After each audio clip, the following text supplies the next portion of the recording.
Akala mo ba, Arthur, basura ko na pwede mo lang itapon ng walang kalaban-laban? Para kay Miranda, ang pag-ibig kay Arthur ay isang pamumuhunan ni binigay niya ng buong buo. Iniwan niyang kanyang maningning na karera bilang isang top-notch corporate lawyer para maging isang masunuring asawa.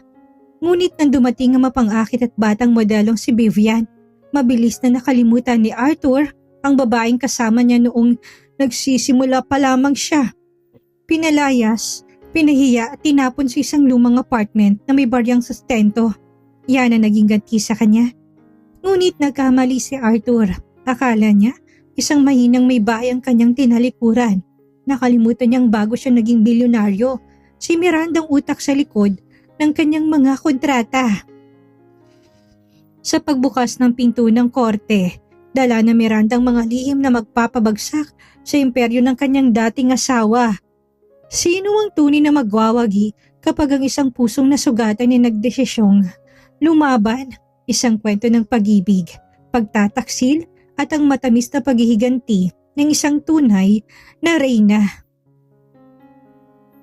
Malamig ang gabi, ngunit mas malamig ang atmosfera sa loob ng ingranding masyon ng mga vilon sa Corinthian Gardens. Ang bawat sulok ng bahay na yun ay sumasalamin sa bilyong pisong yaman ni Arthur. Mula sa Italian marble floors na kumikinang sa ilalim ng mga ilaw hanggang sa dambuhalang crystal chandelier na nakasabit sa mataas na kisame. Ang mansyon nito, ang pangarap nilang dalawa nung nagsisimula pa lamang sila. Nung ang hapunan nila ay delata at ang pangarap ay libre pa. Ngunit para kay Miranda, ang karangyaang ito ay unti-unting naglaho, napalitan ng isang mapanghimasok na ginaw na nagmumula sa mismong titig ng kanyang asawa. Sa gitna ng malawak na sala, nakatayo si Arthur, suot ang kanyang mamahaling tailored suit mula sa pinakamagaling na sastre sa Italia. Sa kanyang tabi tila isang lintang nakasandal si Vivian. Ang batang modelong nakasuot ng isang bodycon dress na halos walang itinago sa kanyang katawan, habang kanyang mga daliri na may mahahabang kuko na kulay pulang dugo ay mapang-akit na nakahawak sa braso ng bilyonaryo. Ang amoy ng mamahaling pabango ni Vivian ay humahalo sa amoy ng traidor na pag-ibig sa loob ng silid na halos magpasuka kay Miranda. Ibigay mo sa akin ang mansyon, ang mga kotse at ang pirma mo sa diborsyo. Lumipat ka sa maliit na kondo sa Forbes. Doon ka nararapat. Nakakasira ka sa imahe ko, utos ni Arthur. Ang boses ito'y walang konting gulat o paggalinlangan. Tila ba nagtatapon lamang ng isang basurang nakaharang sa kanyang daan. Kasabay ng mga salitang yon, tinapon ni Arthur ang isang piraso ng tseke sa ibabaw ng lamesang salamin. Ang tunog ng pagbagsak ng manipis na papel ay umalingaw-ngaw sa tahimik na silid. Para kay Miranda, ang tunog na yun ay mas masakit pa sa isang pisikal na sampal. Nitong mga nakarang buwan, hindi lang itong dumana sa kanya. Naranasan niyang ituring na parang hangin sa sarili niyang pamamahay. Ang makitang dinala ni Arthur si Vivian sa mga pampublikong okasyon habang siya kinukulong sa mga utos nitong huwag lumabas dahil losyang na siya. Pinagkaitan siya ng pondo para sa mga personal niyang pangangailangan, lahat upang pilitin siyang sumuko. Dahan-dahan na lumapit si Miranda sa lamesa. Tinignan niyang halagang nakasulat sa tseke, 100,000 piso. Para sa isang bilyonaryong may-ari ng iba't ibang panig ng mundo, ang halagang ito ay barya lamang na binigay sa mga pulubi o sa mga biktima na aksidente sa daan. Ito palang kabayaran. Itong katumbas ng 2 taon ng kanyang pagiging tapat na asawa sa pag-asikaso sa kanyang tahanan, sa pagluluto ng kanyang mga paboritong pagkain at sa tuluyang pagtalikod sa sarili niyang mga pangarap. Arthur, nakalimutan mo na ba? Mahinahon na tanong ni Miranda. Bagamat sa loob-loob niya ay tila may dinudurog na salamin sa kanyang puso. Ang kanyang boses ay nananatiling pino. Isang katangiang nakuha niya mula sa mga taon ng pagharap sa mga high-profile corporate boardrooms. Sinong kasama mo nung natutulog ka pa lang sa isang maliit na apartment sa Sampaloc? Sinong nagpuyat para ayusin ang mga unang corporate profile ng kumpanya mo noong walang gustong magtiwala sa'yo? Nung mga panahong tinatanggihan ka ng mga bangko, sino nagayos ng legal structures para makakuha ka ng investors? Kumalakak si Vivian, isang tunog na parang basag na bubog na bumasak sa seryosong atmosfera. Oh please, Miranda. Past is past. Huwag mo nang isumbat ang mga panahong amoy pawis pa kayo. Ngayon si Arthur ay isang bilyonaryo na. Kailangan niya na isang babaeng marunong magdala sa red carpet. Isang babaeng may mukha at katawan na pwedeng ipagmalaki sa buong mundo. Hindi isang losyang na housewife na amoy bawang at laging nakapambahay. Tumingin ka nga sa salamin. Mukha ka ng katulong dito sa bahay. Tinignan ni Arthur si Miranda na walang bakas ng habag o kahit na konting alaala ng kanilang pinagsamahan. Ang mga matang dati puno ng pagsuyo nung sila'y nagsisimula pa lamang ay napalitan ng labis na kaimbutan at pagmamataas. Huwag mo nang ungkatin ang nakaraan, Miranda. Nagsasawa na ako sa mukha mo. Nagsasawa na ako sa paulit-ulit na buhay na kasama ka. Malamig na sabi ni Arthur. Binaliwalang lahat ng sakripisyo ng asawa. Pirmahan mo ng mga dokumento at umalis ka sa mansyong ito bago ko patawagin ang mga security para kaladkarin ka palabas. Huwag mo nang hintayin na mapahiya ka sa buong subdivision. Isipin mo na lang na pabor ko na sa'yo yung pagpapatira sa'yo sa kondo na yan. Huminga ng malalim si Miranda. Inasahan niya ng araw na to. Sa katunayan, ang unti-unting paglamig ng pakikitungo ni Arthur at ang pagbawas ng sustento sa kanya nitong mga nakarang buwan ay sapat na hudyat. Ngunit ang aktwal na marinig ang mga salitang ito mula sa lalaking inalaya niya ng kanyang karera ay may iba palang uri ng hapdi. Subalit sa halip na bumuo sa mga luha na inasahan nina Arthur at Vivian upang saksiyan ang kanyang pagiging kaawa-awa, dahan-dahang tinuwid ni Miranda ang kanyang likod. Kinuha niyang check at ang panulat na nasa ibabaw ng lamesa. Sa pagdapon ng kanyang mga daliri sa pluma, may isang pamilyar na pakiramdam ang nagising sa kanyang sistema. Ang pakiramdam ng isang abogada na may hawak na armas upang simulan ng isang malaking laban. Isang banayad ngunit mahiwagang ngiti ang sumilay sa mga labi ni Miranda. Isang ngiti na hindi tugma sa isang babaeng winasak ang puso't pinalaya sa sariling tahanan. Tinignan niya si Arthur ng diretso sa mga mata. Isang titig na may lalim at talas na bahagyang nagpatahimik sa kayabangan ng bilyonaryo. Si Arthur ay bahagyang napatras ang tingin.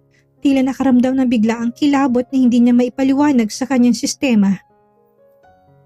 Salamat sa cheque, Arthur, sabi ni Miranda, sa boses na walang konting panginginig, kung hindi puno ng isang nakakatakot na kalmado. Aalis ako, ibibigay ko sa iyong espasyong hinihingi mo. Mabilis na kinuha ni Miranda ang kanyang nag-iisang maliit na maleta. Ang maletang dala rin niya noong una silang magsama ni Arthur bago pa man ito naging mayaman. Hindi niya pinirmahan ang pinal na divorce settlement agreement na inihanda ng mga abogado ni Arthur. Alam niya na may mga nakatagong bitag doon. Ang kinuha niya lang ay ang tseke bilang patunay na kawalang sustento na ginawa sa kanya. Pinanood ni na Arthur at Vivian ang pagtalikod ni Miranda nang walang luhang pumatak. Para kay Arthur, ang ngiti ni Miranda ay tanda lamang ng pagtanggap sa kanyang kabiguan at kawalan ng magagawa. Akala niya tuluyan niya nang napaamo at napaalis ang babaeng naging pabigat sa kanyang bagong marangyang buhay. Hindi alam ng bilyonaryo, ang ngiting yun ang unang hudyat ng mitya na magpapasabog sa kanyang imperyo. Nakalimutan ni Arthur na si Miranda hindi lang basta isang masunuring may bahay na marunong mag-aksikaso ng tahanan. Bago niya piniling maging full-time housewife upang suportahan ang lumalaking negosyo ng asawa, si Miranda Valeriano ay ang kilabot ng top-notch corporate lawyer ng bansa. Isang abogada na kilala sa pagdurog ng mga higanteng korporasyon at paghahanap ng mga pinakamaliit na butas sa batas. At ang isang magaling na abogada, hindi kailanman nagpapakita ng kanyang alas hanggat hindi pa nagsisimula ang totoong laro. Ang lumang condominium unit sa Forbes na binigay ni Arthur ay malayo sa karangyaan ng mansyong iniwan ni Miranda. Matatagpuan ito sa isang lumang gusali na halos nalimutan na ng modernong panahon. Pagpasok pa lamang niya, sinalubong na siya ng amoy ng alikabok at tamag. Ang mga pader may mga bakas ng lumang pintura na nabakbak na at ang mga muebles, isang lumang sofa at isang gasgas na lamesang kahoy ay mukhang galing pa sa nakaraang dekada. Walang aircon, walang mamahaling kurtina at ang bintana ay nakaharap sa isang madilim na eskinita sa halip na magandang tanawin ng syudad. Para kay Arthur, ang lugar na to isang parusa, isang piitan na magpapaalala kay Miranda kung gaano siya kawalang halaga nang walang pera ng bilyonaryo. Ngunit nagkamali si Arthur. Para kay Miranda, ang silid nito hindi kulungan ng kanyang kabiguan. Ito ang kanyang magiging command center. Ang katahimikan ng madilim na silid ang naging perpektong laboratorio para sa kanyang plano. Gabi-gabi, sa ilalim ng malamlam na liwanag ng isang lumang desk lamp, binubuksan ni Miranda ang kanyang laptop. Sa loob ng 2 taon nilang kasal, hindi siya naging bulag o bingi.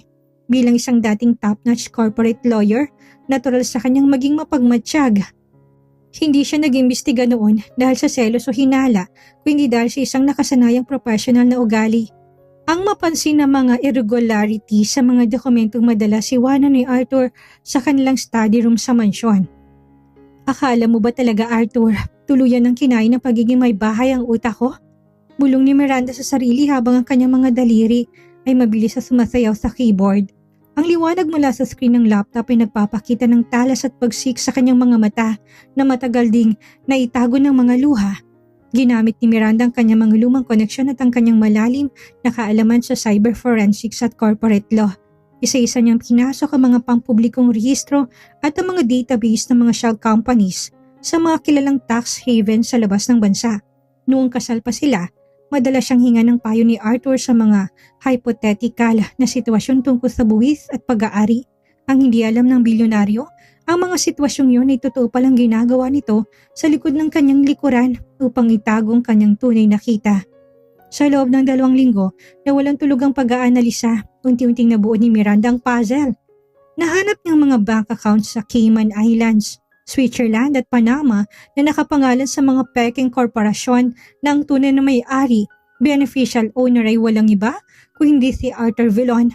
Ang mas matindi nakita niyang mga lihim na ledger at resibo ng mga mamahaling alahas.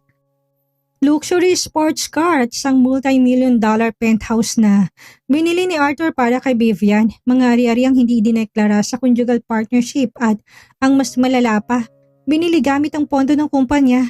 Ito ay isang malinaw na kaso ng corporate embezzlement at gross tax evasion. Habang ginagawa ito ni Miranda sa loob ng kanyang madilim na silid, patuloy ang pambubula sa kanya sa labas ng 4 na sulok ng kondo. Sa social media, tila isang teleserye ang buhay ni na Arthur at Vivian. Nagpo-post ang modelo ng mga larawan ng kanilang bakasyon sa Paris at Maldives na may mga caption na puno ng patutsada. Out with the old and with the gold. At some people are just meant for the slums.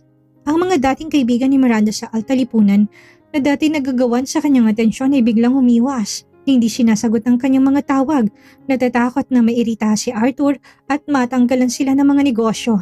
Ngunit ang bawat pang-aapi, bawat tawat bawat post ni na Arthur at Vivian ay hindi nagpabagsak sa kanyang moral. Sa halip, nagsilbi itong panggatong sa naglalagablab na determinasyon sa kanyang dibdib. Hindi siya nasasaktan dahil iniwan siya. Nasasaktan siya dahil naging tapat siya sa isang taong walang lason kundi kasakiman ang laman ng puso. Sige lang, magpakasaya kayo sa itaas ng inyong tore. Sabi ni Miranda habang pinapanood ang printer na dahan-dahang naglalabas ng huling pahina ng isang makapal na file ng ebidensya. Ang mga dokumentong yun ay sapat na upang gumuho ang buong kaharian ng bilyonaryo. Sapagkat kapag ang Reyna ang nagdesisyong maglaro, siguradong tapos na ang laban. Hindi nagkakasaya ng panahon si Miranda. Alam niya sa mundong ginagalawan ni Arthur, ang pera hindi lang basta pambili ng luho. Ito ay isang makapangyarihang kalasag na kayang bumili ng media, magpatahimik ng mga testigo at bumulaktot ng hustisya. Kung lalaban siya gamit lamang ang emosyon ng isang nasaktang asawa, madali siyang lalamunin na makinarya ni Arthur. Kaya naman, kailangan niya ng isang kakampi na mas matimbang sa bilyong piso ng kanyang asawa. Ang mismong batas na walang takot na binaluktot nito. Isang umaga, suot ang kanyang lumang corporate attire na maayos na nakatago sa kanyang maleta. Isang itim na blazer na lapat sa kanyang katawan. Lumabas si Miranda sa kanyang silid. Ang kanyang tindig ay muling nagbago. Wala nang mabibigat na balikat ng isang stress na may bahay. Ang bawat hakbang niya sa semento ay may tunog ng otoridad at tiwala sa sarili. Nagpunta si Miranda sa opisina ng Bureau of Internal Revenue at sa Securities and Exchange Commission. Hindi siya nagpunta doon bilang isang nagmamakaawang asawa na humihingi ng simpatya. Nagpunta siya bilang isang whistleblower na may bitbit na hindi matututulang mga ebidensya. Nakaayos sa mga folder na may kanya-kanyang kulay at index tabs. Eksakto kung paano mag-analisa ang isang dikampanilyang abogado. Attorney Miranda, sigurado ka ba dito? Tanong ni Attorney Lucas Santos. isang mataas na opisyal sa SEC na naging kaklase niya noon sa law school. Tinitigan ni Lucas ang makapal na file ng mga tax evasion at embezzlement na nilapag ni Miranda sa kanyang mesa. Baka sa mukha ng opisyal ang labis na gulat. Malaking tao si Arthur Villon. Ang mga galamay ng Villon Group ay nakabaon sa iba't ibang ahensya ng gobyerno. Pwede kanyang balikan, Miranda. Pwede niyang sirain ang pangalan mo ng tuluyan. Ngumiti si Miranda. Ang kanyang mga mata ay may talim na kayang pumutol ng bakal. Hayaan mo siyang sumubok, Lucas. Ang mga dokumentong yan ay hindi galing sa chismis. Kompleto yan mula sa original na pirma niya. Bank transaction codes hanggang sa mga audit report na sadyang binago sa loob ng 2 taon. Kung hindi kikilos ang SEC at BIR, ang Foreign Media at ang Anti-Money Laundering Council ang susunod kong pupuntahan. Natahimik si Lucas. Alam niya kung paano magtrabaho si Miranda nung nasa active practice pa ito. Kilala si Miranda bilang the Iron Lady of Corporate Law. Bago ito nagpakasal, wala pang kasong hinawakan si Miranda na natalo. Sa pagkakataong ito, batid ni Lucas na si Arthur Villon na nakagawa ng pinakamalaking pagkakamali sa kanyang buhay. Ginawa niyang kaaway ang pinakamagaling na abogado ng bansa. Samantalang sa kabilang bahagi ng syudad, abala si Arthur sa paghahanda ng kanilang divorce proceeding at annulment sa tulong ng Prime Law Offices, ang pinakamahal at pinakasikat na law firm sa bansa. Kampante si Arthur. Para sa kanya, ang darating na pagdinig sa korte ay isang simpleng formalidad na lamang para tuluyan ng mabura si Miranda sa kanyang buhay at opisyal na maipakita sa lipunan si Vivian bilang bagong reyna ng kanyang tabi.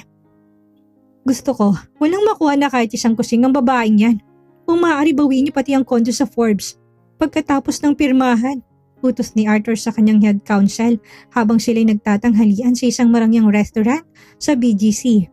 Sa tabi niya si Vivian ay abala sa pag-inom ng mamahaling rose at pag-browse sa kanyang telepono. Naghahanap ng susunod na luxury bag na ipapabili kay Arthur. "Huwag ka nang mag-alala, babe," malanding sabi ni Vivian habang hinimas ang braso ng bilyonaryo. "Isang pirasong basahan lang siya. Isang lagdalang niya, tapos na siya sa buhay natin. Pagkatapos nito, tayo ng hari trina ng industriya." Tumawa si Arthur, puno ng kayabangan. Pakiramdam niya nasa itasya ng mundo at walang sino man ang may kayang humila sa kanya pababa.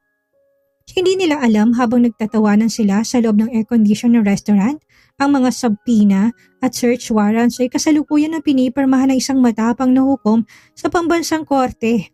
Ang bitag na binuo ni Miranda ay dahan-dahan ang sumasara at ang kailangan niya na lang na gawin na hintay ng takdang araw upang hilahin ng talit panoorin ng pagguho ng kaharian na mapagkanulong bilyonaryo.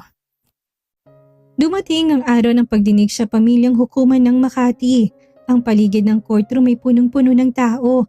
Dahil sa impluwensya at yaman ni Arthur, maging ang mga mamahayag mula sa malalaking istasyon ng telebisyon at mga sikat na kolumnista ng alta sosyedad ay naroon, nag-aabang sa formal na pagwawakas ng kasal ng bilyonaryo.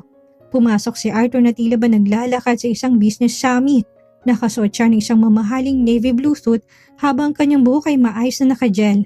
Hawak-hawak niya sa kanang kamay si Vivian na tila ba ginagawang fashion show ang corridor ng husgado. Ang modelo nakasuot ng isang fitted white dress, oversized sunglasses at pipitang isang limited edition na Hermes bag. Isang sadyang pagpapakita ng karangyaan upang lalong ipamukha sa lahat na siya ang bagong reyna sa buhay ni Arthur. "Siguraduhin mong mabilis ito, Attorney Torres," bulong ni Arthur sa kanyang head counsel habang nakaupo sa defense table. "May flight pa kami ni Vivian patungong Tokyo mamayang gabi para sa isang charity gala." "Huwag kayong mag-alala, Mr. Villon. Ang inihanda nating waiver ay walang butas. Pipirma na lang ang asawa mo," kampanting sagot ng abogado. Ilang sandali pa, bumukas ang pinto ng korte. Natahimik ang paligid, nagbulong-bulungan ang mga tao nang pumasok si Miranda. Ngunit sa pagkakataong ito, walang bakas ng dugyot o kaawa-awang housewife. Pumasok si Miranda na mag-isa. Walang bitbit ng mamahaling bago kasamang bodyguard, ngunit ang kanyang aura ay nagpatahimik sa buong silid. Nakasuot siya ng isang malinis at plantsadong puting power suit. Ang kanyang buhok ay maayos na nakapusod at ang kanyang mukha ay may simpleng kolorete na nagpatingkad sa kanyang natural na ganda at matatalas na mata. Ang kanyang tindig ay puno ng otoridad, isang tindig ng isang reynang handang bawiin ang kanyang trono. Napakunot ng noo si Arthur, bahagyang napatuwid ng upong bilyonaryo. nakaramdam na bigla ang kaba na hindi niya maipaliwanag.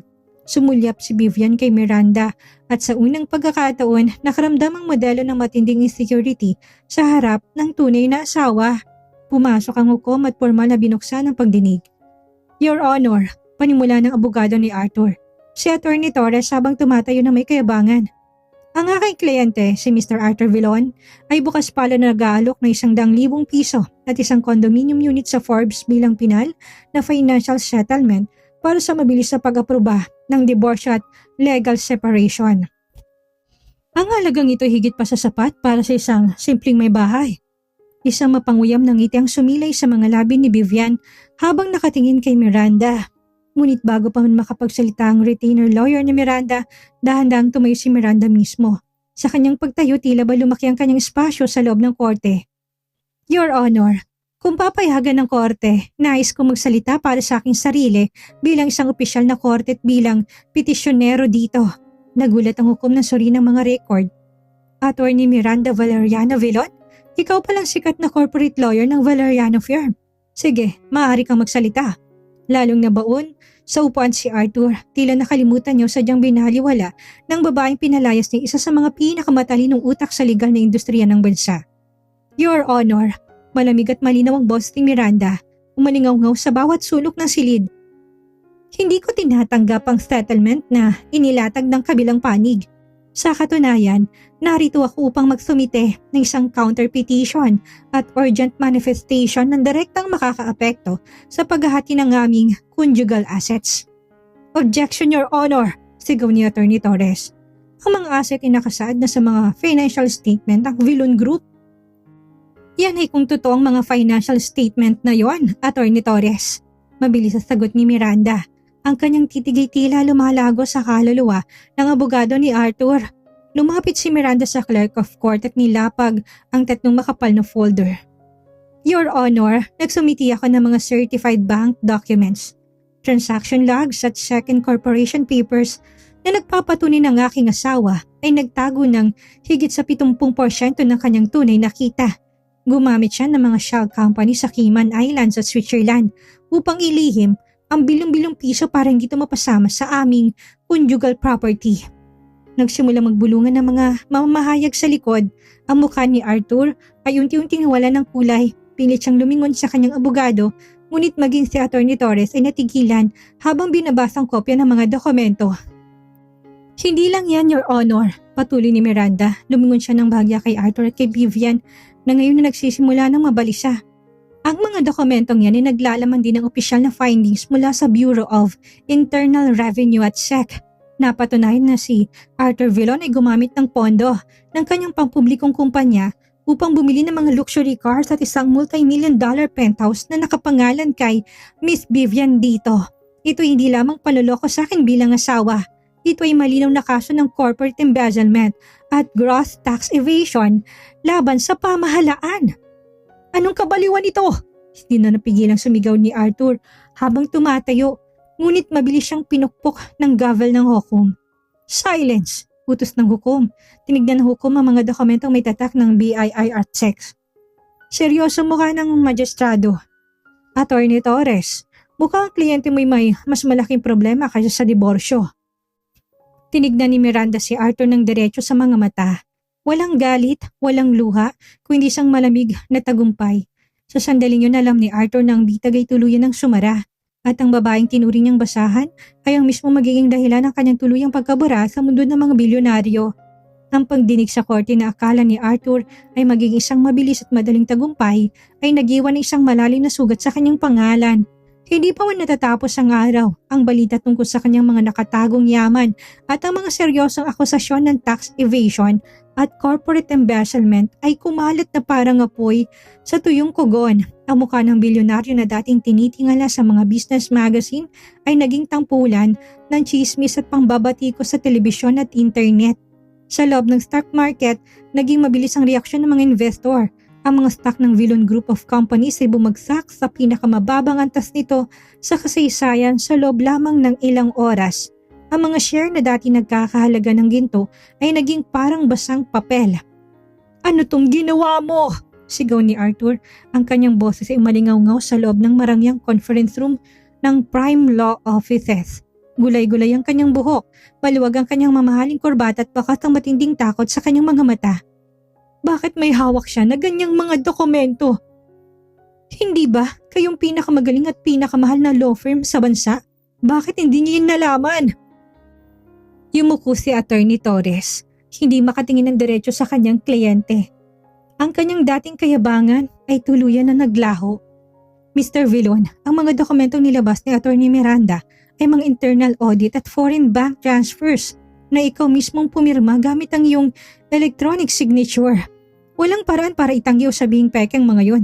Mas malala, dahil sa kriminal na aspeto ng tax fraud at embezzlement, pumasok ng Department of Justice. May nilabas na ring hold departure order laban sa'yo. Nang marinig ang huling sinabi ng abogado, tila ba nawala ng lakas si Arthur at napaupo sa kanyang silya.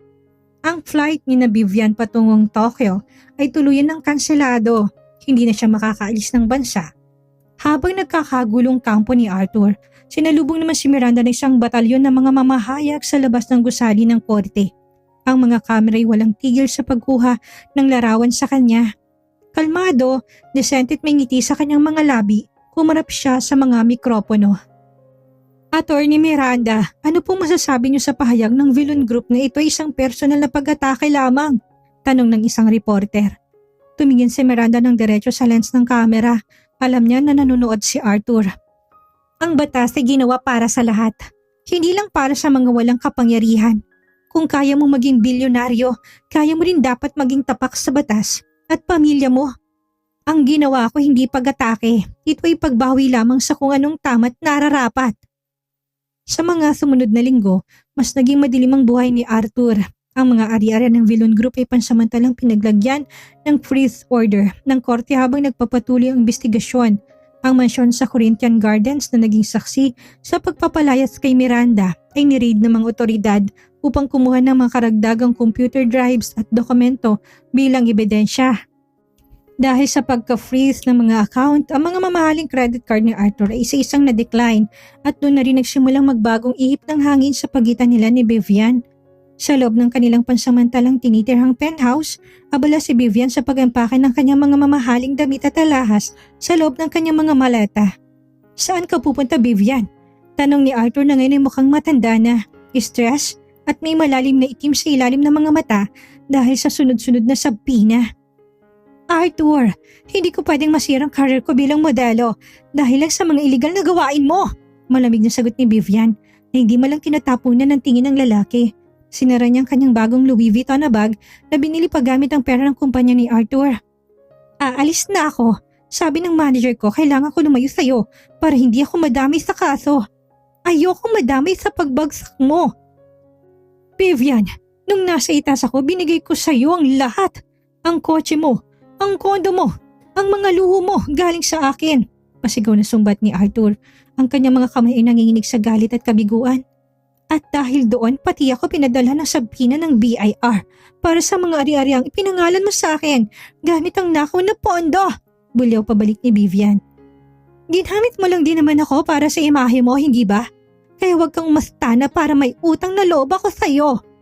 Iniwan ni Vivian si Arthur na nakatulala sa gitna ng magulong silid. Sa sandaling yun, sa loob ng nakakabinging katahimikan ng kanyang silid, tuluyang na-realize ni Arthur ang kanyang malaking pagkakamali. Iniwan niyang isang matapat na reyna na nag-angat sa kanya mula sa putikan para lamang sa isang magandang anino na mabilis siyang iiwan sa sandaling dumating ang dilim. Makalipas ang 6 na buwan ng matindi, nakakapagod at madugong labanan sa korte, dumating ang araw na hintayin ng buong bansa.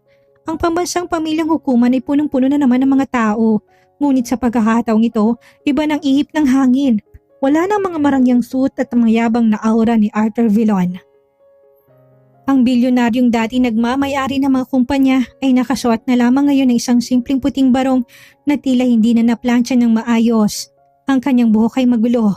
May malalim na itim sa ilalim ng kanyang mga mata at ang kanyang mga balikat ay nakayuko. Isang malinaw na larawan ng isang taong natalo na bago pa man magsimula ang pagdinig. Sa kanyang tabi, ang defense table ay bakit walang naman kundi ang kanyang bagong tinalagang public attorney. Matapos siyang iwanan ng Prime Law Offices dahil sa kawalan ng pambayad, wala na rin sa kanyang tabi si Vivian. Sa kabilang banda, si Miranda ay pumasok sa courtroom na tila ba mas nagningningang kagandahan. Nakasuot siya ng isang pinot eleganteng kulay abong business suit. Kasama niyang kanyang legal team na binuo ng mga tapat at mahusay na abogado mula sa kanyang lumang law firm. Ang kanyang muka ay kalmado, walang bakas ng paghihiganti kundi isang purong profesionalismo at paggalang sa batas. Nang pumasok ang hukom, tumahimik ang buong silid. Nagsimula ng basahin ng magistrado ang pinal na desisyon at ang bawat salita nito ay tila isang hatol ng tadhana. Sa kasong sibil para sa legal na paghihiwalay at paghahati ng ari-arian, panimula ng hukom, habang inayos ang kanyang salamin, napatunayan ng korteng ito sa pamamagitan ng malinaw at hindi matututulang ebidensya na may naganap ng malawakang panluloko at pagtatago ng conjugal assets sa panig na nasasakdal na si Arthur Vilon. Dahil dito, ang 70% ng lahat na nagpatunayang ari-arian ng Vilon Group kabilang mga nakatagong account sa labas ng bansa ay opisyal na binibigay kay Miranda Valeriano Vilon bilang kanyang nararapat na bahagi at danyos sa matinding kahihiyang idinulot sa kanya. Isang mahinang bulungan ang sumiklab sa likod ng korte. Bahagyang napapikit si Miranda habang kanyang mga kasamang abogado ay tahimik na nagkamayan. Ngunit hindi pa doon nagtapos ang hatol, may mas mabigat pang parusang naghihintay. Hinggil naman sa kasong kriminal na sinampa ng pamahalaan sa pamamagitan ng Bureau of Internal Revenue at Department of Justice. Patuloy ng hukom at ang kanyang boses ay naging mas matigas. Hinahatulan ng korteng ito si Arthur Vilon ng guilty sa 12 bilang ng gross tax evasion at 8 bilang ng corporate embezzlement. Dahil sa tindi na kanyang mga naging paglabag sa batas, siya ay tinalagang makulong na hindi bababa sa 15 taon sa pambansang piitan ng walang piyansa. Nang marinig ang salitang makulong at 15 taon, tuluyan ng nanghinang mga tuhod ni Arthur. Napahawak siya ng mahigpit sa mesa upang hindi tuluyang mabuwal sa sahig. Ang kanyang muka ay naging kasing puti ng papel. Sa sandaling yon, ang 2 pulis na nakatayo sa gilid ay dahan-dahan na lumapit sa kanya upang lagyan siya ng posas. Miranda, pabulong na tawag ni Arthur. Ang kanyang boses ay nanginginig at puno ng pagsisisi habang nakatingin sa kanyang asawa. Lumapit siya ng bahagya, pilit na inaabot ang kamay nito kahit na may posas na siya. Miranda, patawarin mo ko. Pakiusap, tulungan mo ako. Alam ko na may magagawa ka. Ikaw ang pinakamagaling na abogado. Pakiusap, wag mo kong iiwan sa ganitong kalagayan. Tumingin si Miranda sa kanyang dating asawa. Sa unang pagkakataon tinitigan niya ito ng matagal. Walang galit, walang puot at walang panunumbat sa kanyang mga mata. Ang nakita lang ni Arthur ay isang malalim na pagkaawa para sa isang taong nabulag ng yaman, kapangyarihan at panandaliang hibo ng laman. Binigay ko sa iyo ang lahat ng katapatan ko noon, Arthur. Nung wala ka pa, akong naging kalasag mo. May hinahon ngunit seryosong sagot ni Miranda. Ngunit pinili mo na maging manloloko. Pinili mo na itapon ako na parang basura nang makakita ka ng bago. Ngayon ang batas na binaluktot mo ang siyang darating para ituwid ka. Harapin mong bunga ng iyong mga ginawa. Habang kinakaladkad ng mga otoridad si Arthur palabas ng korte, lumingon si Miranda sa gilid ng silid. Doon ay nakita niya si Vivian na kasalukuyan ding hinuhuli ng mga operatiba ng gobyerno dahil sa pagkakasangkot nito sa pagtanggap ng mga ari-ariang galing sa nakaw na pondo ng kumpanya. Umiiyak ang modelo at pilit na tinatakpan ng kanyang muka mula sa nakikislapang kamera ng media, ngunit wala nang sinumang maawa sa kanya. Naglakad si Miranda palabas ng korte ng taas noo. Ang mga mamamahayag ay nagunahan sa pagkuha ng kanyang pahayag, ngunit sa pagkakataong ito hindi na siya lumingon. Ang Rina tapos nang lumaban sa putikan, oras na para simulan ng kanyang bagong pamumuno. 1 taon nang mabilis na lumipas matapos ang makasaysayang pandinig sa korte na naging mitya ng pagbagsak na isa sa pinakamalaking bilyonaryo sa bansa. Ang ingay ng mga mamahayag ay napalitan ng seryosong usapan sa mundo ng komersyo. Ang Vilon Group of Companies. Ang imperyong tinayo ni Arthur sa ibabo ng kasinungalingan at panloloko ay tuluyan ng binura sa rehistro. Sa halip isang bagong pangalan ng umusbong na may mas matatag na pundasyon, ang MBR Holdings, Miranda Valeriano Reynaldo Holdings. Sa itaas ng palapag ng isang bagong tayong glass skyscraper sa puso ng Financial District, nakaupo si Miranda sa kanyang marangyang silya bilang bagong chairwoman. Ang kanyang opisina ay malawak, maliwanag at napaligiran ng pader na salamin na nakatanaw sa buong syudad. Wala nang amoy ng amag at alikabok ng lumang konda sa Forbes. Sa ilalim ng pamumuno ni Miranda, hindi lamang muling sumiglang kumpanya, kundi nagkaroon ito ng bagong puso. Nagtatag siya ng isang natatanging sangay ng kumpanya, ang Valeriano Foundation, na naglalayong magbigay ng libreng legal assistance at pangkabuhayan para sa mga kababaihang biktima ng domestic abuse, pangbubulas, pagtataksil ng kanilang mga asawa. Ginamit niyang kanyang yaman at talino upang maging boses ng mga walang boses dahil alam niyang pakiramdam ng maiwan sa dilim ng walang kakampi. Isang hapon habang nakatayo si Miranda sa may malaking bintana, pinapanood ang paglubog ng araw na nagbibigay ng kulay ginto sa mga ulap. Dahan-dahang kumatok ang kanyang tapat na sekretaryang si Pia. "Ma'am Miranda." Bati ni Pia, "May dumating pong opisyal na sulat para sa inyo. Galing po sa New Bilibid Prison." Napatigas si Miranda, humarap siya tinignan ng simpleng puting sobreng hawak ni Pia. Tumango siya at hinunod na iwan na muna siya ng mag-isa. Umupo si Miranda sa kanyang upuan at dahang-dahang binuksan ang sobre. Ang sulat sinulat sa isang pirasong dilaw na papel gamit ang isang simpleng ballpen. Ang mga sulat kamay ay medyo nanginig, malayo sa dating perpekto at mayabang na pirma ng bilyonaryong si Arthur. "Miranda, hindi ko alam kung babasahin mo ito o kung itatapon mo kaagad sa basura. Kung gagawin mo yun, wala akong karapatang magalit. Nararapat lang sa akin ang lahat ng ito. 1 taon na ako dito sa loob, Miranda. Sa bawat gabi na nakatingin ako sa malamig na pader ng selda, wala akong ibang naisip kundi ang mukha mo nung gabi na pinalayas kita sa mansyon. Doon ko na-realize kung gaano ko kabanday, kung gaano ko kaimbi. Iniwan ko nag-iisang babae nagmahal sa akin nung wala pa akong pangalan. Para lang sa isang anino na nawala rin nang nawalan ako ng pera. Nalaman kong ginagawa mo ngayon para sa mga kababaihan sa pamamagitan ng lumang telebisyon dito. Mas lalo kong nahiya sa sarili ko. Ikaw ay isang tunay na Rina Miranda.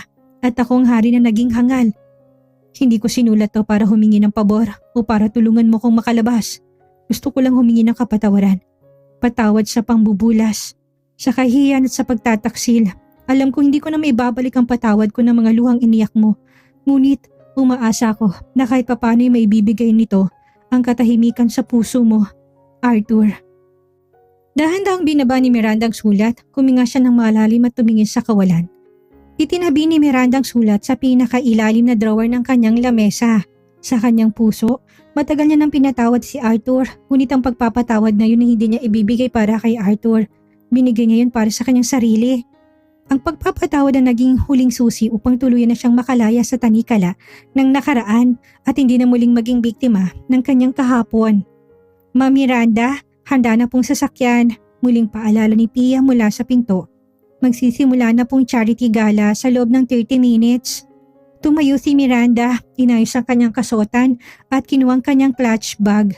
Habang naglalakad siya sa mahabang hallway, ang bawat empleyadong nadaanan niya ay gumigit na at yumuyukod ng may totoong paghanga at paggalang.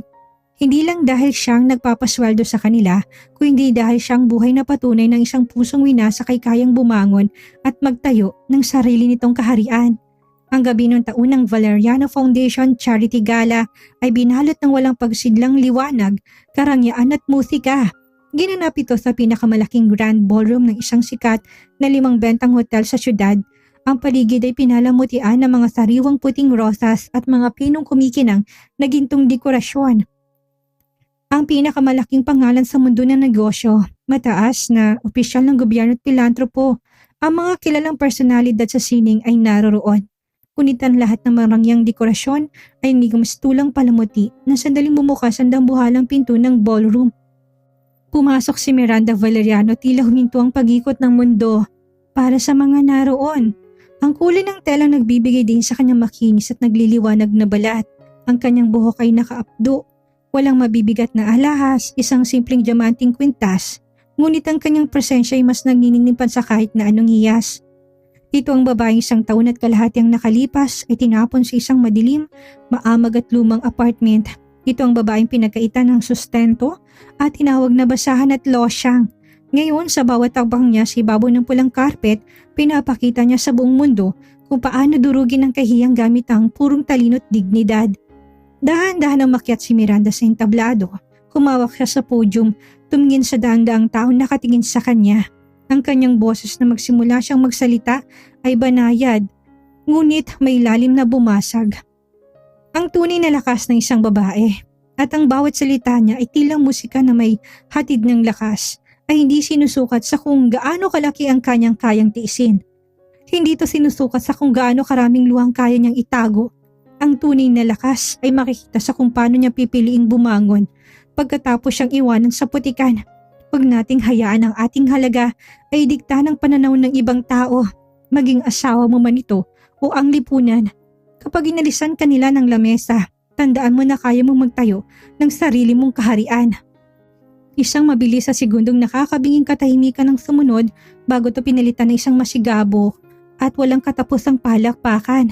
Ang mga tao ay tumayo. Isang standing ovation para sa babaeng muling nagbigay ng definisyon sa salitang pagbangon.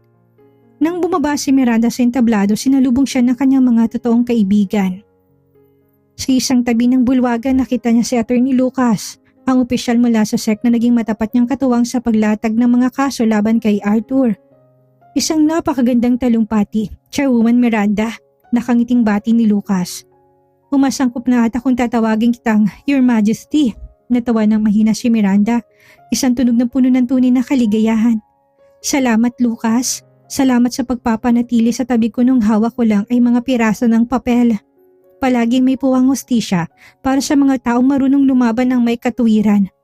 Seryosong sagot ni Lucas na may kakaibang kislap sa mga mata. Hindi lang si negosyo kundi marahil sa isang mas malalim pang aspeto ng kanyang buhay. Huminga si Miranda ng malalim at sa pagkakataong ito naramdaman niyang isang uri ng kapayapaan na matagal nang ipinagkait sa kanya ng mundo. Ang kanyang nakaraan, ang mga panlalait ni na Arthur at Vivian, ang pambubula sa social media, ang kawalan ng pera, ito ay naging isa na lamang medalya ng kanyang pinagdaan ng tagumpay. Hindi niya kailangan isang hari upang patunayan na siya ay may halaga. Binuo niya ang kanyang sariling trono gamit ang kanyang sariling mga kamay. Ang kwento ng kanyang pagbangon ay opisyal na natapos. Ngayon ang kanyang mas matagal, mas masaya at mas maningning na pamumuno sa sarili niyang buhay ang magsisimula. Isang pamumuno na tila walang puwangang lungkot. 3 taon nang lumipas matapos ang gabi ng charity gala. Ang mundo ng negosyo tuluyan na nasanay sa kanyang matatag ngunit makataong pamumuno. Ang MBR Holdings ay hindi na lamang isang pangalan ng korporasyon, ito ay naging simbolo ng pag-asa. Isang maagang umaga, hindi sa loob ng malamig na opisina, hindi sa isang malawak na lunti ang hardin sa Tagaytay, naglakad si Miranda.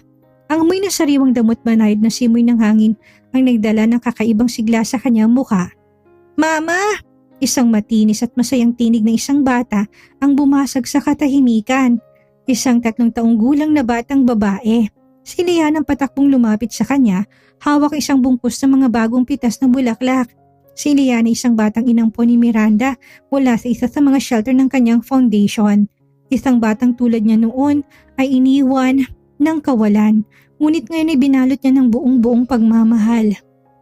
Tignan mo po mama, ang ganda ng mga bulaklak. Katulad mo, nakangising sabi ng bata habang inaabot ang mga rosas. Naluluha sa galak na niyakap ni Mirandang bata. Salamat anak, napakaganda nga. Sabi ko sa kanya wag naman na munang storeboy ng mama mo, pero masyado matigas ang ulo. Nagmana sa nagalaga.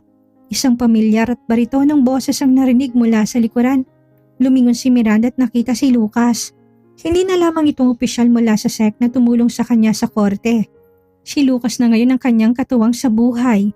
Ang lalaki nagpapaalala sa kanya na ang tunay na pag-ibig ay hindi nagmamataas. Hindi nananakit at higit sa lahat marunong rumispeto sa kakayahan ng isang babae. Walang ingranding kasalan, walang media, isang pribado tapat na sumpaan lamang sa harap ng mga totoong na nagmamahal sa kanila.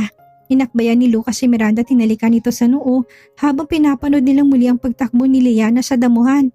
Dumating ng huling ulat mula sa legal department natin, Miranda. Ang lahat ng mga ari-ari ang binawi natin mula sa nakaraang kaso ay tuluyan ang nailipat sa trust fund ng foundation. Higit 500 kababaihan ang nabigyan natin ng bagong simula ngayong taon. Ngumiti si Miranda, isang ngiting abot sa kanyang mga mata. Yan ang pinakamagandang balitang narinig ko ngayong araw, Lucas. Sumulyap sa malayo kung saan abot tanaw ang bulkang Taal. Naalala niyang babaeng nakaupo nun sa sulok ng isang lumang apartment. Umiiyak habang hawak isang checking nagkakahalaga ng barya. Nagtatanong kung bakit siya ganito ng tadhana. Kung makakausap man niyang babaeng yon, yayakapin niya ito at sasabihin, "Huwag kang matakot, ang dilim na nararanasan mo ngayon ay hindi katapusan ng iyong mundo, kundi ang simula ng iyong pagsilang." Wala ng Arthur na nagdidikta ng kanyang halaga. Wala ng Vivian na nagtatapon ng palalait. Ang lahat ng yun ay naging mga abo na lamang na nakaraan na tinangay na ng hangin. Hinawakan ni Miranda ang kamay ni Lucas ng mahigpit habang isa niyang kamay ay nakakapit sa maliit na kamay ni Liana na bumalik sa kanilang tabi. Sa ilalim ng sikat ng araw ng isang bagong umaga, alam ni Miranda ng kanyang korona hindi gawa sa ginto o diamante na pwedeng manakaw ng sino man. Ang kanyang korona ay ang kanyang malayang puso. Ang kanyang matatag na prinsipyo at ang kanyang buhay na ngayon ay puno ng tunay na pag-ibig at walang katapusang kapayapaan. Sa bawat pusong sugatan na nakikinig sa kwentong ito, ang paglalakbay ni Miranda sa ang pagbangon ng Reyna ay hindi lamang isang kwento ng paghihiganti. Ito ay isang paalala sa ating lahat tungkol sa pagbawi ng sarili nating halaga. Madalas kapag tayo'y nagmamahal, maging sa pamilya, sa kasintahan o sa mga taong nakapaligid sa atin, binibigay natin ang buong-buo nating sarili hanggang sa wala nang matira. Nakakalimutan natin ang sarili nating lakas, ang sarili nating talino at ang sarili nating mga pangarap. At kapag tayo'y tinalikuran o pinagpalit sa bagot makintab, madalas nating tinatanong ang ating sarili, saan ako nagkulang? Ngunit ipinakita sa atin ni Miranda ng pagtatapos ng isang relasyon o ang pagbagsak sa isang madilim na silid ay hindi ang katapusan ng iyong mundo. Ito ang takdang panahon para magising ang natutulog mong lakas. Huwag mong hayaan ang panlalait, pambubulas, ang tingin ng ibang taong magtakda kung sino ka. Ang tunay na korona ay hindi binibigay ng isang hari.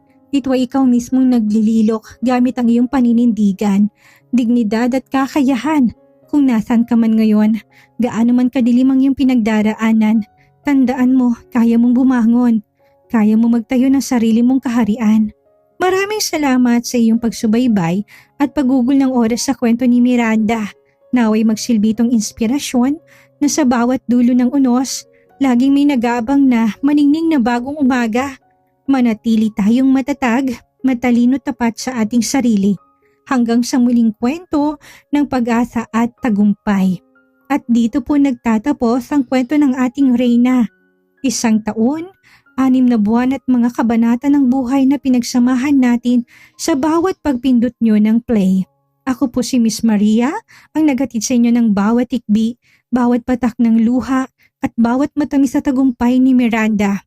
Alam ninyo, habang binabasa kong kwentong ito, hindi ko lang basta binibigyang boses sa mga nakasulat na salita.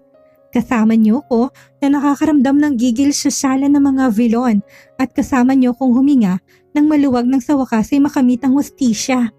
Ang pagsubaybay ninyo, ang bawat minutong binigay niyo sa akin upang maging kasama sa inyong pagluluto, pagpapahinga o pagbabiyahe ay isang malaking regalong hindi ko ituturing na ordinaryo. Salamat dahil pinatira nyo ang boses ko sa inyong mga tahanan at mga headphone. Mula naman sa amin dito sa Rava TV, ang pagbangon ng Reyna hindi lang basta isang project na in-upload sa aming channel. Ito ay patunay ng mga tagapakinig namin na hindi lang naghahanap ng simpleng libangan. Kayo ay mga taong nagpapahalaga sa kwento ng dignidad, karapatan at tunay na pagbabago.